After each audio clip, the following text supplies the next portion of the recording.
Praise the Lord. എബ്രായർക്ക് എഴുതിയ ലേഖനം 1 മുതൽ 14 വരെയുള്ള തിരുവചനങ്ങൾ. ദൈവം പണ്ട് ഭാഗമായിട്ടും വിവിധമായിട്ടും പ്രവാചകന്മാർ മുഖാന്തരം പിതാക്കന്മാർ അരുളി ചെയ്തിട്ട് ഈ അന്ത്യകാലത്ത് പുത്രൻ മുഖാന്തരം നമ്മോട് അരുളി ചെയ്തിരിക്കുന്നു. അവനെ താൻ സകലത്തിനും അവകാശിയാക്കി വെച്ചു. അവൻ മുഖാന്തരം ലോകത്തെയും ഉണ്ടാക്കി.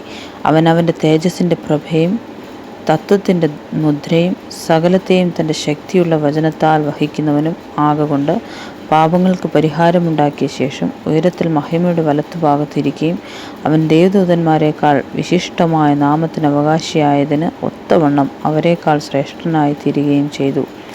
നീ എൻ്റെ പുത്രൻ, ഞാനിന്ന് നിന്നെ ജനിപ്പിച്ചിരിക്കുന്നു എന്നും ഞാൻ അവന് പിതാവും അവൻ എനിക്ക് പുത്രനുമായിരിക്കുന്നുവെന്നും ദൂതന്മാരിൽ ആരോടെങ്കിലും വല്ലപ്പോഴും അരുളി ചെയ്തിട്ടുണ്ടോ? ആദ്യജാതനെ പിന്നെയും ഭൂതലത്തിലേക്ക് പ്രവേശിപ്പിക്കുമ്പോൾ ദൈവത്തിൻ്റെ സകല ദൂതന്മാരും അവനെ നമസ്കരിക്കണം എന്ന് താൻ അരുളി ചെയ്യുന്നു. അവൻ കാറ്റുകളെ തൻ്റെ ദൂതന്മാരും അഗ്നിജ്വാലയെ തൻ്റെ ശുശ്രൂഷകന്മാരുമാക്കുന്നു എന്ന് ദൂതന്മാരെക്കുറിച്ച് പറയുന്നു. പുത്രനോടോ, ദൈവമേ, നിന്റെ സിംഹാസനം എന്നും എന്നേക്കുമുള്ളത്, നിന്റെ രാജ്യത്വത്തിൻ്റെ ചെങ്കോൽ നേരുള്ള ചെങ്കോൽ, നീ നീതിയെ ഇഷ്ടപ്പെടുകയും ദുഷ്ടതയെ ദ്വേഷിക്കുകയും ചെയ്തിരിക്കയാൽ ദൈവമേ,